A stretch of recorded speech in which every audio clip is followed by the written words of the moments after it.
मंगलम तो ठीक है, कुर्वन्तु ते मंगलम भी ठीक है। मेरा मंगल हो बहुत अच्छी बात है। ऐसा कौन व्यक्ति है जो ये ना चाहे कि मेरा मंगल हो? कौन चाहेगा कि हमारा अमंगल हो? अमंगल चाहता है कोई? नहीं, सभी चाहते हैं कि मेरा मंगल हो, सब चाहते हैं। इसलिए कहा जाता कुर्वन्तु में मंगलम, कुर्वन्तु में मंगलम। अपना मंगल चाहते हैं तो दूसरे का भी मंगल हो, तो कुर्वन्तु ते मंगलम, तुम्हारा भी मंगल हो। हमारा मंगल हो सो तुम्हारा भी मंगल हो। अब हमारा तुम्हारा ही मंगल हो क्या, बाकी लोगों का नहीं? हमारे तुम्हारे मंगल के साथ और सबका भी मंगल हो। अब सब में कौन आएंगे? हम, तुम और सब। तो सब में कौन आएंगे? हमारा मंगल हो, तुम्हारा मंगल हो और सबका मंगल हो। जो यहाँ है उनका मंगल हो, जो वहाँ है उनका मंगल हो, और जो जहाँ यहाँ वहाँ जहाँ कहीं भी हो उनका भी मंगल हो, सबका मंगल हो। इसके लिए कहा कुर्वन्तु नः मंगलम, कुर्वन्तु मे मंगलम, कुर्वन्तु ते मंगलम और कुर्वन्तु नः मंगलम, हम सबका मंगल हो। ये जो मंगलकारी भावना है ये सर्वोदय की भावना है। तीर्थंकर भगवंतों के सिद्धांतों को सर्वोदय का सिद्धांत कहा जाता है और इसी को सर्वोदय तीर्थ भी कहा जाता है। तीर्थ तीर्थंकरों के शासन को कहते हैं। तीर्थंकरों का शासन तीर्थ कहलाता है।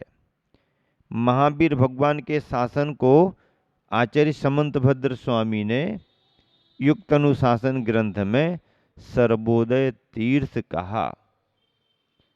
सर्वोदय तीर्थ का मतलब है ऐसा धर्म का तीर्थ जिसमें सबके कल्याण की बात कही गई हो, सबके भले की बात कही गई हो, जिसमें जिस तीर्थ में सबके उदय की बात कही गई हो, जिसमें सबके उदय अभ्युदय की बात कही जाती है, उसको सर्वोदय कहा जाता है।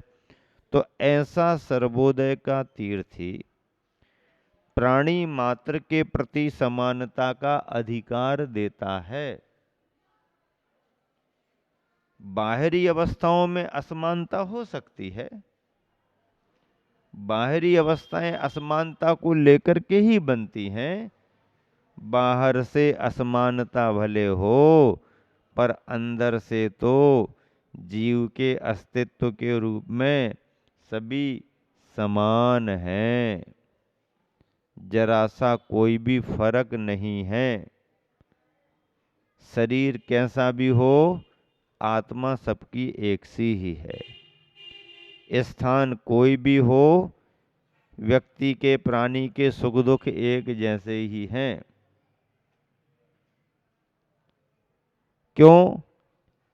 क्योंकि अनुभव सबका एक सा है, सुख दुख सबके एक से हैं। इसलिए जब प्राणी मात्र के सुख दुख एक से हैं तो बाहर की अवस्थाओं को अध्यात्म के क्षेत्र में महत्व नहीं दिया जाता। अध्यात्म तो अंतरंग को पकड़ता है। आचार्य श्री ने सुनीति शतक में उदाहरण दिया है कि बाहर से गायें रंग बिरंगी हो सकती हैं गायों के कलर भिन्न भिन्न हो सकते हैं बाहर से, लेकिन सभी गायों का दूध तो एक जैसा ही निकलता है। ऐसा तो है नहीं कि सफेद गाय का दूध सफेद और काली गाय का दूध, ऐसा है क्या? ऐसा है क्या? नहीं। काली गाय का दूध काला, सफेद गाय का दूध सफेद, दूध तो सफेद ही है। चाहे भैंस का हो, चाहे गाय का हो, चाहे बकरी का हो, दूध एक ही वर्ण का, एक ही रंग का होता है। किसी देश किसी काल में दूध दूसरे कलर में मिला क्या? ऑस्ट्रेलिया में, अमेरिका में, न्यूजीलैंड में, जहाँ बहुत सारी गायें हैं, ऐसा कोई विज्ञान डेवलपमेंट कर दे कि जिस कलर की गायें होंगी उस कलर का दूध निकलना शुरू हो जाएगा। अभी तक तो ऐसा हुआ नहीं, हुआ नहीं, हुआ ना। दूध तो एक ही वर्ण का है। दूध से बनी हुई चाय अलग अलग कलर में मिल सकती है। दूध से बनी हुई चाय अलग अलग कलर में मिल सकती है, लेकिन दूध तो एक ही है। जीव शरीरों की अपेक्षा से, शरीरों पर पहने जाने वाले आवरण आभूषणों की अपेक्षा से अलग अलग दिख सकते हैं। इसने ये पहना, इसने ये पहना, ये ऐसा है, ये ऐसा है, अलग अलग दिख सकते हैं बाहर से, लेकिन अंदर से तो सब एक जैसे। ये अध्यात्म की बात है। तो सुनीति शतक में गुरुवर आचार्य श्री ने लिखा कि गायें भले ही रंग बिरंगी क्यों न हो, उन सब का दूध तो एक ही वर्ण का निकलता है। ऐसे ही प्राणी जीव शरीरों की अपेक्षा से, सुख सुविधाओं की अपेक्षा से, व्यवस्थाओं की अपेक्षा से अलग अलग दशाओं में दिखाई दे सकते हैं, पर अंदर से सुख दुख का अनुभव तो सबका एक सा ही है।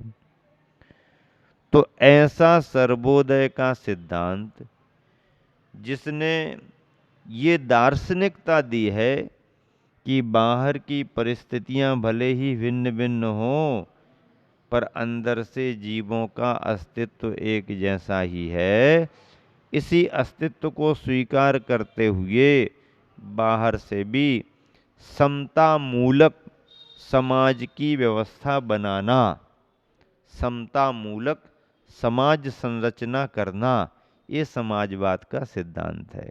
समता मूलक समाज की संरचना करना, समाज की व्यवस्थाएं बनाना, समान नागरिक संहिता इसी को कहते हैं। समान नागरिक संहिता, आप जिस देश के वासी हैं, जिस राष्ट्र में रहते हैं, उस राष्ट्र की संहिता में आपको समानता के अधिकार मिलेंगे, मिलना भी चाहिए।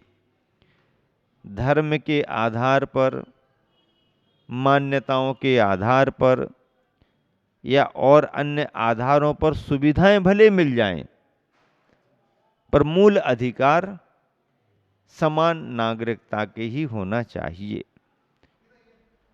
एक नागरिक संहिता राष्ट्र की होनी ही चाहिए। कोई भी समुदाय हो, कोई भी वर्ण हो, इसमें भेदभाव नहीं होना चाहिए। समान नागरिक संहिता राष्ट्र हित में है, राष्ट्र के उज्जवल भविष्य के लिए है।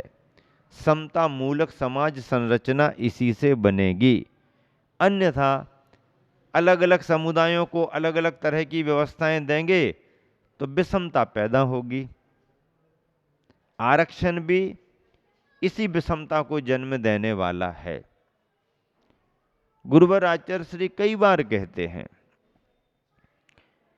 कि आरक्षण की यदि भावना है भी या आरक्षण की व्यवस्था बनी भी है, तो वह आरक्षण की व्यवस्था केवल उनकी उन्नति के लिए, उनकी योग्यता के विकास के लिए, आर्थिक सुविधाओं की दृष्टि से हो जाए। आरक्षण की व्यवस्था आर्थिक दृष्टि से भले हो जाए सहयोग के रूप में, लेकिन बौद्धिक स्तर पर आरक्षण नहीं होना चाहिए। आप कमजोर वर्ग से हो, आपको साधन जुटा दो, पढ़ाई का प्रबंध करा दो। तो पढ़ाई का प्रबंध करा देना अलग बात है, पढ़ने के लिए सुविधा दे देना अलग बात है, लेकिन जब उस क्लास में जाने की योग्यता ही तुम्हारी नहीं है, उस क्लास में जाने योग्य नंबर ही तुम्हारे पास नहीं है, तो फिर आरक्षित कोटे से ऊपर की क्लास में भेजा दिया और आरक्षित कोटे से इंटरव्यू में सिलेक्शन हो गया तो मामला तो बिगड़ जाएगा। तो बौद्धिक स्तर पर आरक्षण नहीं होना चाहिए। आर्थिक दृष्टि से सुविधाओं के रूप में भले कमजोर वर्ग को सहयोग दे दिया जाए। ऐसा ही दार्शनिकों का, विचारकों का मुख्य भाव प्रकट हुआ है और इसी पर सभी को गौर करना चाहिए। अन्यथा आरक्षण जैसी नीतियों से प्रतिभा संपन्न विद्यार्थियों में कुंठा आने लगती है, हताशा भी आने लगती है, निराशा भी आने लगती है। कभी कभी हताशा, निराशा आक्रोश भी बन जाती है। तो ये सभी विषमताएं पैदा होती हैं। इसलिए समता मूलक समाज संरचना के लिए सर्वोदय का सिद्धांत बहुत जरूरी है। सिद्ध बनने के लिए कोई आरक्षित कोटा है क्या? है? सिद्ध बनने के लिए आरक्षित कोटा है क्या? हाँ, मुनि बनने के लिए आरक्षित कोटा हो सकता है। मुनि बनने के लिए आरक्षित कोटा हो सकता है कि भाई इसी तरह का व्यक्ति मुनि बनेगा, इसी तरह का व्यक्ति मुनि बनेगा, इसी तरह का व्यक्ति मुनि बनेगा, इससे हट करके दूसरे तरह का व्यक्ति मुनि नहीं बन पाएगा। तो मुनि बनने में आरक्षण व्यवस्था भले चल जाए, लेकिन सिद्ध परमात्मा बनने में आरक्षण वहां नहीं चलेगा। तुम किस प्रदेश के हो इससे कोई लेना देना नहीं। नेशनल परमिट, एक ही मुद्रा, एक राष्ट्र, एक विधान, एक संविधान, एक निशान, पिसी का मंडल।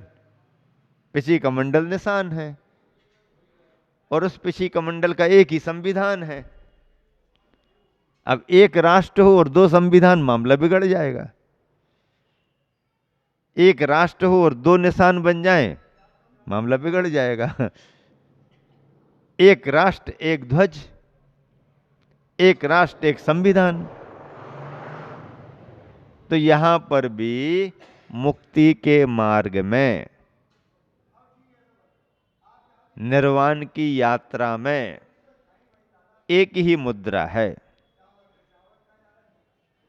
इसमें आरक्षण नहीं चलेगा।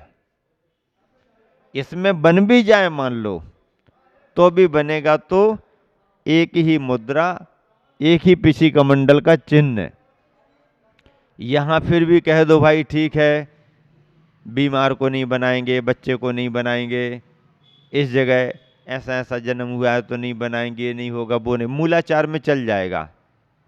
मूलाचार और श्रावकाचार में आरक्षण चल सकता है, लेकिन समय सार में आरक्षण नहीं है। मूलाचार, श्रावकाचार बाहर की व्यवस्था है, तो बाहर की व्यवस्था में चल सकता है, लेकिन परिणामों की व्यवस्था में समय सार में चल नहीं सकता। हाँ, परिणामों की शुद्धता अपने ऊपर आधारित है, तो ऐसे समता मूलक समाज की संरचना के लिए जो व्यवस्था बनती है उसका नाम समाजवाद है। क्या नाम है? समाजवाद। अब ऐसे समाजवाद की चर्चा करते करते, समाजवाद की चर्चा करते करते उनके व्यवहार को देख करके प्रश्न चिन्ह उठाया है आचार्य ने, आस्था कहाँ है समाजवाद में तुम्हारी? आप चर्चा तो करते हो समाजवाद की, लेकिन आस्था कहाँ है समाजवाद में तुम्हारी? क्यों? क्योंकि सबसे आगे मैं समाजवाद में, सबसे आगे में समाजवाद में, इसका नाम समाजवाद, समाजवाद में इसका नाम समाजवाद। अरे कम से कम शब्दार्थ की ओर तो देखो। समाज का अर्थ होता है समूह। समाज का अर्थ क्या होता है? समूह। और समूह यानी सम समीचीन ऊह विचार है। सम समीचीन ऊह विचार है जो सदाचार की नींव है।